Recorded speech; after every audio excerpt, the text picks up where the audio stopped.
चलिए आज बात करते हैं एक ऐसे किले की जो सिर्फ पत्थर और गारे से नहीं बना, बल्कि बना है साहस, विद्रोह और एक रानी की कभी ना हार मानने वाली हिम्मत से। ये है झांसी का किला। ये सिर्फ एक ऐतिहासिक इमारत नहीं है, ये तो एक जीती जागती कहानी है। आइए इस कहानी की परतों को खोलते हैं। ये तीन शब्द ना झांसी के किले के लिए एकदम सही बैठते हैं। सोचिए, ये एक ऐसा खामोश गवाह है जिसने ना जाने कितने साम्राज्यों को बनते और बिगड़ते देखा है। आज भी इसकी दीवारें फुसफुसाकर गुजरे जमाने की कहानियां सुनाती हैं। अच्छा, इस किले की कहानी को समझने के लिए सबसे पहले इसकी लोकेशन को समझना होगा।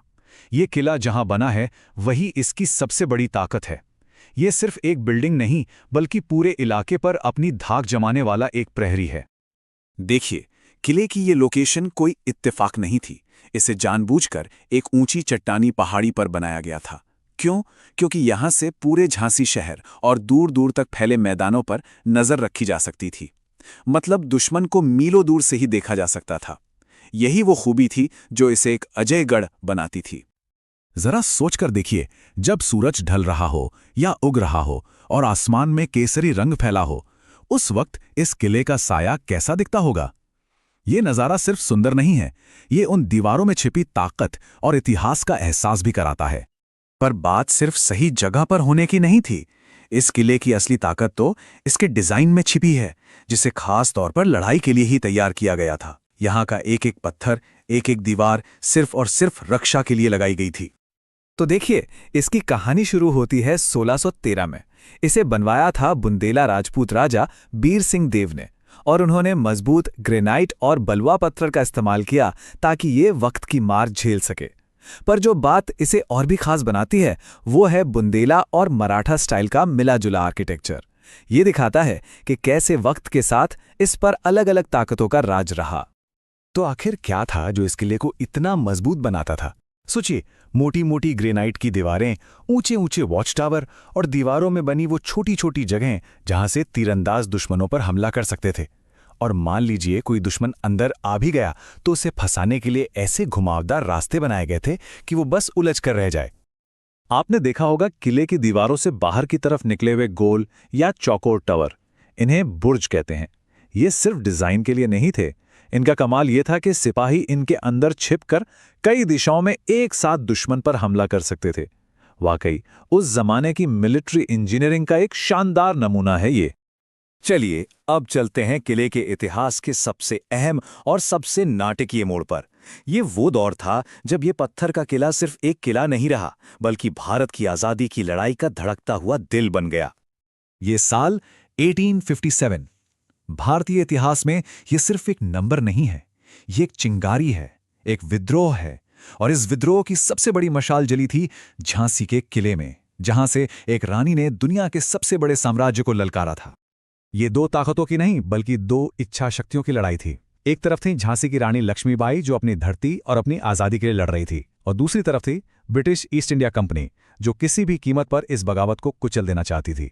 और इन दोनों के बीच जंग का मैदान बना झांसी का किला। और इस लड़ाई का एक बहुत बड़ा चेहरा थी, एक तोप जिसका नाम था कड़क बिजली। ये सिर्फ एक हथियार नहीं थी, ये रानी लक्ष्मीबाई के विद्रोह का प्रतीक थी। कहते हैं जब ये गरजती थी तो इसकी आवाज दुश्मनों के दिलों में खौफ भर देती थी। लड़ाई तो खत्म हो गई, लेकिन किले की कहानी अभी बाकी थी। उस जंग की राख से इस किले की एक नई पहचान बनी। अब यह सिर्फ एक पुराना किला नहीं, बल्कि पूरे देश के लिए वीरता और हिम्मत का प्रतीक बन गया। लेकिन यहां एक सवाल उठता है, आखिर 400 साल पुरानी पत्थर की इस इमारत में आज भी इतनी ताकत कहां से आती है? इसका जवाब इसकी दीवारों में नहीं, बल्कि उन दीवारों से जुड़ी कहानियों में है। देखिए, ये किला एक स्मारक से बहुत बढ़कर है। ये भारतीय शौर्य का प्रतीक है। ये रानी लक्ष्मीबाई की हिम्मत को एक श्रद्धांजलि है। ये उस जमीन का टुकड़ा है जहां आजादी के लिए जबरदस्त लड़ाइयां लड़ी गईं। ये असल में प्रतिरोध का एक जीता जागता सबूत है। आज भी जब कोई वहां खड़ा होता है तो उन पुराने वेदर्ड पत्थरों में एक अजीब सी ताकत महसूस होती है। ये किला इस बात का सबूत है कि एक राष्ट्र की आत्मा, उसकी लड़ने की हिम्मत कभी खत्म नहीं होती। और यहीं पर यह किला हमें एक सवाल के साथ छोड़ जाता है। झांसी का किला हमें साहस और बलिदान की कहानी सुनाता है। तो सोचने वाली बात यह है कि हमारे दौर की इमारतें, हमारे दौर के लैंडमार्क्स आने वाली पीढ़ियों को हमारी क्या कहानी सुनाएंगे। नमस्कार। आज हम इतिहास की एक ऐसी योद्धा रानी की कहानी में उतरेंगे जिनका नाम सुनते ही हिम्मत और बगावत की एक तस्वीर जहन में आ जाती है। चलिए शुरुआत करते हैं उनके सबसे बड़े दुश्मन के इस एक वाक्य से। सोचिए, जब आपका विरोधी ही आपको सबसे खतरनाक माने तो यह आपके वजूद और आपकी ताकत के बारे में कितना कुछ कहता है। लेकिन ये महान योद्धा हमेशा से योद्धा नहीं थी। उनकी कहानी तो मणिकर्णिका नाम की एक छोटी सी लड़की से शुरू होती है और उनकी परवरिश ने ही उस रानी की नींव रखी जिसे आज हम सब जानते हैं। उनका जन्म वाराणसी में मणिकर्णिका तांबे के तौर पर हुआ था और घर में सब उन्हें प्यार से मनु बुलाते थे। पर उनका बचपन उस जमाने की दूसरी लड़कियों से काफी अलग था। ये स्लाइड दिखाती है कि उनकी परवरिश कितनी अनोखी थी। देखिए, जहां ज्यादातर लड़कियों को घर गृहस्थी के काम सिखाए जा रहे थे, वहीं मणिकर्णिका अपने दोस्तों नाना साहब और तात्या टोपे के साथ घुड़सवारी, तलवारबाजी और निशाना लगाना सीख रही थीं। उस दौर के लिए ये बहुत ही असाधारण बात थी।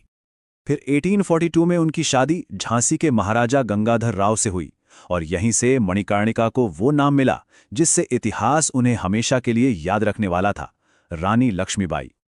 लेकिन उनकी जिंदगी में जल्द ही एक बड़ा तूफान आने वाला था। कुछ निजी त्रासदियों और अंग्रेजों की सियासी चालों ने मिलकर उन्हें एक ऐसे मोड़ पर खड़ा कर दिया जिसने उन्हें एक रानी से विद्रोही नेता बना दिया। ये देखना भी हैरान करता है कि यह सब कितनी तेजी से हुआ। आप देखिए, सिर्फ कुछ ही सालों के अंदर उन्होंने पहले अपना बेटा खोया, फिर अपने पति को, और फिर उनका राज्य भी छीनने की कगार पर आ गया। ये उनके लिए निजी और सियासी दोनों तौर पर एक बहुत ही मुश्किल वक्त था।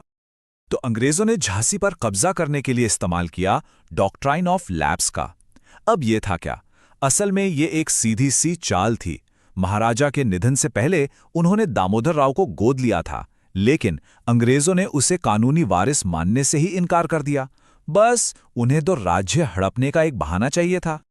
और इस नाइंसाफी के जवाब में रानी ने वो शब्द कहे जो आज भी गूंजते हैं, मैं अपनी झांसी नहीं दूंगी। ये सिर्फ एक वाक्य नहीं था, ये एक ऐलान था, अंग्रेजों के खिलाफ एक खुली चुनौती थी। बस इसी ऐलान ने जंग का मैदान तैयार कर दिया। और जब 1857 का विद्रोह झांसी के दरवाजे तक पहुंचा तो रानी लक्ष्मीबाई अपने कहे हर शब्द पर कायम रहने के लिए पूरी तरह से तैयार थीं। मार्च 1858 सर ह्यू रोज की विशाल ब्रिटिश सेना के सामने उन्होंने पूरे 2 हफ्तों तक झांसी के किले का बचाव किया। सिर्फ 2 हफ्ते, लेकिन ये 2 हफ्ते इतिहास में हमेशा के लिए दर्ज हो गए।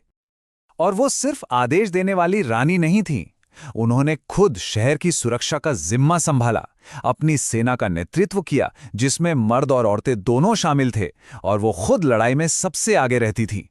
उन्होंने अपने लोगों में एक ऐसी हिम्मत भर दी थी जो अविश्वसनीय थी। जब किले की हार लगभग तय हो गई, तब भी उन्होंने हथियार नहीं डाले, बल्कि उन्होंने इतिहास के सबसे साहसी कामों में से एक को अंजाम दिया। अपने बेटे दामोदर राव को पीठ पर बांधकर उन्होंने अपने घोड़े को किले की ऊंची दीवार से नीचे कुदा दिया और दुश्मनों को चीरते हुए निकल गईं। ये किसी फिल्मी सीन जैसा लगता है ना? पर यह हकीकत थी। लेकिन उनका किले से निकलना कहानी का अंत नहीं था, ये तो लड़ाई के एक नए दौर की शुरुआत थी। रानी इतनी आसानी से हार मानने वालों में से नहीं थी।